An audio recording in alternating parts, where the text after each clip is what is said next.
Good morning, guys. Just last night I put out a video.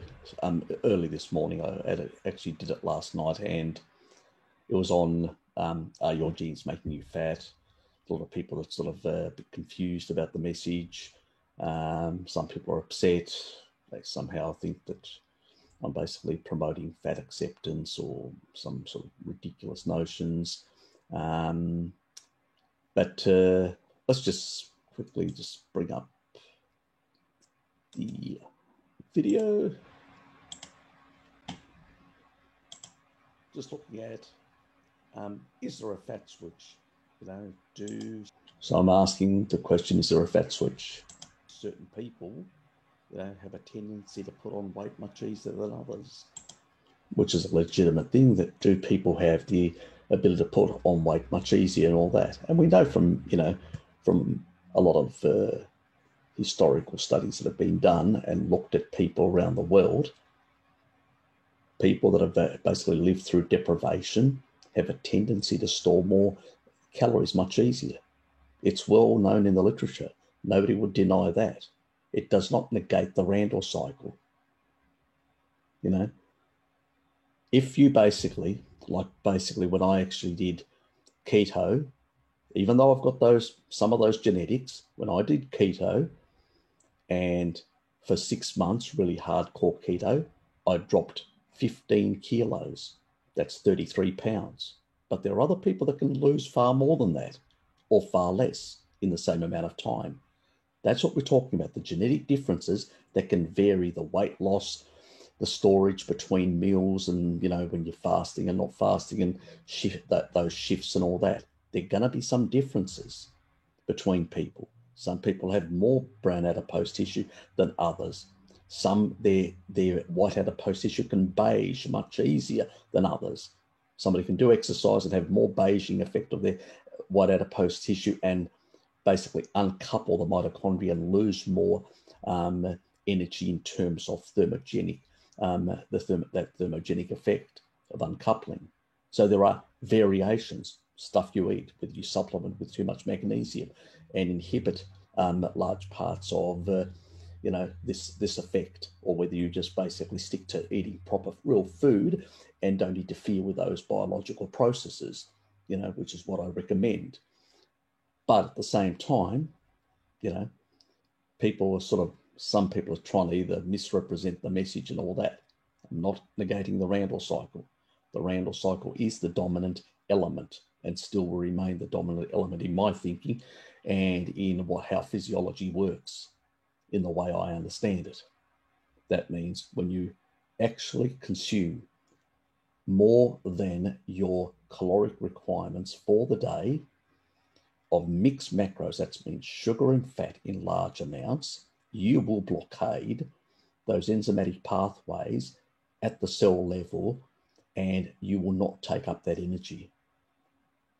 That's what we refer to as insulin resistance. That's what's happening. And then you're in storage mode, and that actually is related to the insulin to glucagon ratio. But what I'm talking about is, these slight genetic differences. So some people will store even more under those circumstances compared to some other people, and some people will lose when they're not engaging the Randle cycle and they're in a more, fasted state or low carbohydrate state or low or very low fat state.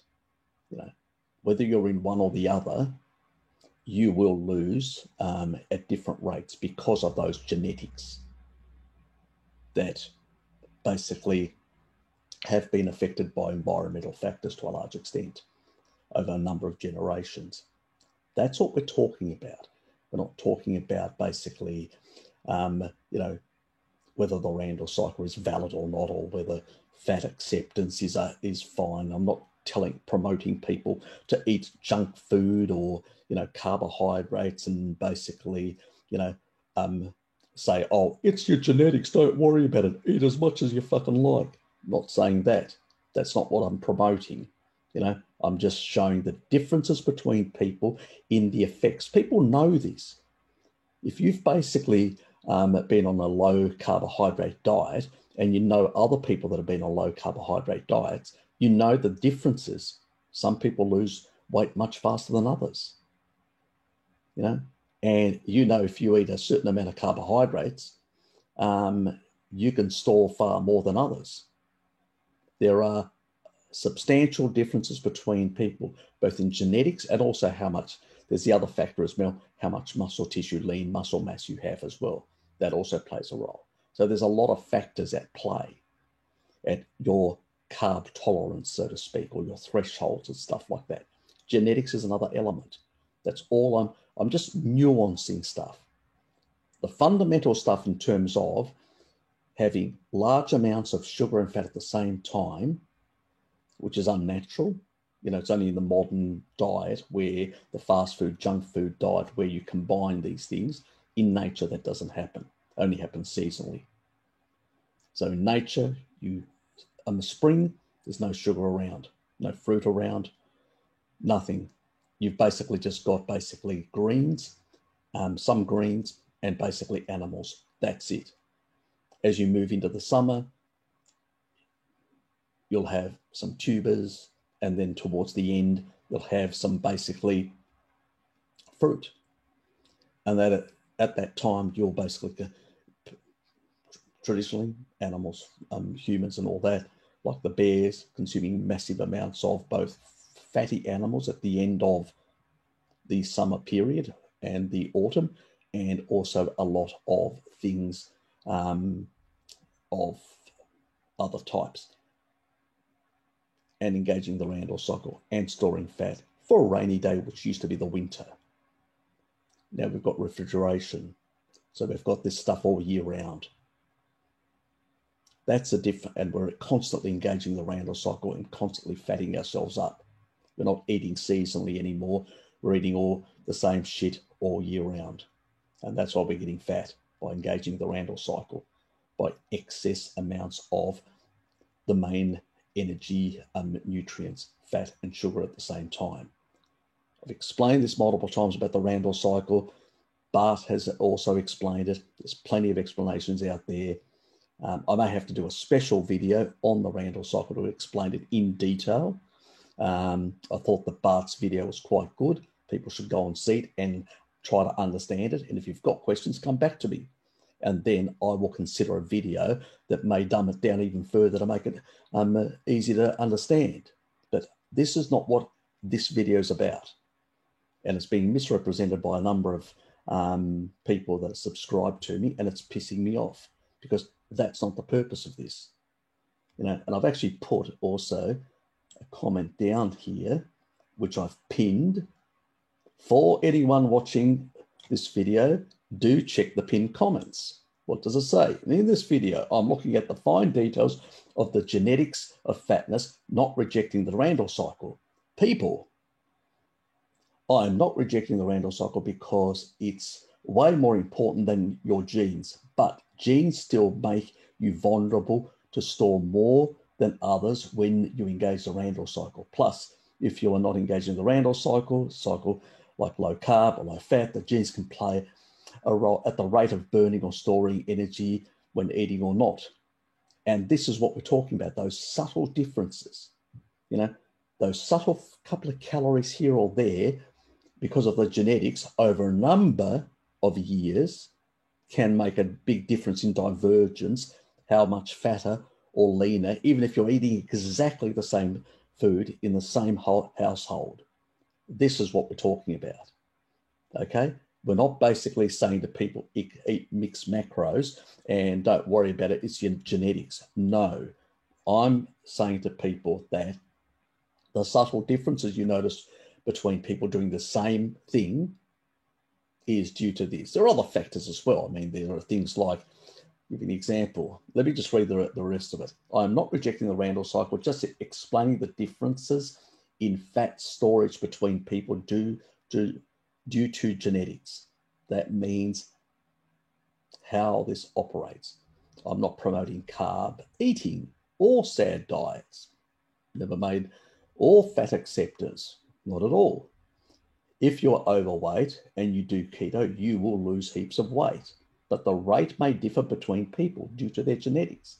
That is all I'm talking about. So I'm just talking about the subtle differences and these effects. There are other issues also. I mean, when it comes to fat loss, it's what sort of, how much weightlifting are you doing? How much muscle do you have? Lean body mass? How much protein are you consuming to have more lean body mass with that exercise that you're doing? If you've got more, your metabolism is going to be higher. So at the same weight with a high metabolism, you'll always lose far more, because you'll have that clearance. You won't be able to hit the Randle cycle, because you won't have that excess sort of effect. So there's all these little nuanced things. If you sit behind a car and you're taking up fumes, you'll have small spikes in insulin, very small, but those minor things may have a little effect over many years, could have not massive, but will add to all the other sort of stuff. Same sort of thing. You look at something. I mean, we would have had the same things we came across as somebody 10,000 years ago. No supermarket or anything. It was seasonal. There's fruit around at the end of summer. I see a fruit tree. I start to salivate. That basically sends a signal, tells my system to get insulin going and all these other things, anabolic pathways, because these foods are coming in. So the enzymes are being transcripted and all that, whole lot of processes. I walk past a shop with a whole display of lollies and fruit and goodies and all that. I may not buy it, but the brain mentally is going to respond. It's going to be short-lived, those sort of effects, but having those influences by the media, the TVs and all that can also have an effect on these sort of pathways. These are small effects, but they all exist. And that's what I'm talking about, just these other small playing, these other effects. Your genes are not your destiny. Let me make that quite clear, because there are epigenetics. If you're basically doing a low carbohydrate diet and you're upregulating AMPK, hormone sensitive lipase, and basically pushing all these other, pathways, they're going to override any of these small influences. But there will be some minor differences between people, because they still will activate, they still will play a role, a minor role, but still there. That's what I'm talking about. Maybe the title that I use is a bit clickbaity. Are your genes making you fat? Maybe that is, but that's to get people along and to actually listen to the stuff. But does this mean many other people do the same sort of clickbaity stuff? It doesn't mean I'm basically endorsing the title. What I'm doing is I'm using the title as clickbait and then to explain some of this more nuanced stuff. Maybe people didn't understand it. Maybe I had to explain it again. That's what I'm doing here. Hopefully you've understood. And please do go and check Bart's Randle cycle video. And that should give you an understanding of that. If people do not understand that video and still want me to make a video, then I may have to make a video to explain the damn thing. I think I've explained it quite a bit on multiple occasions, but in my live streams, maybe I need to explain it again. Anyway, I'm going to go in and have a shower, have a shave. I look like shit, and I got up not too long ago. But I needed to make this video just to basically cover this damn point, which is annoying from some of the comments that I was getting. Anyway, have a nice day. See yous.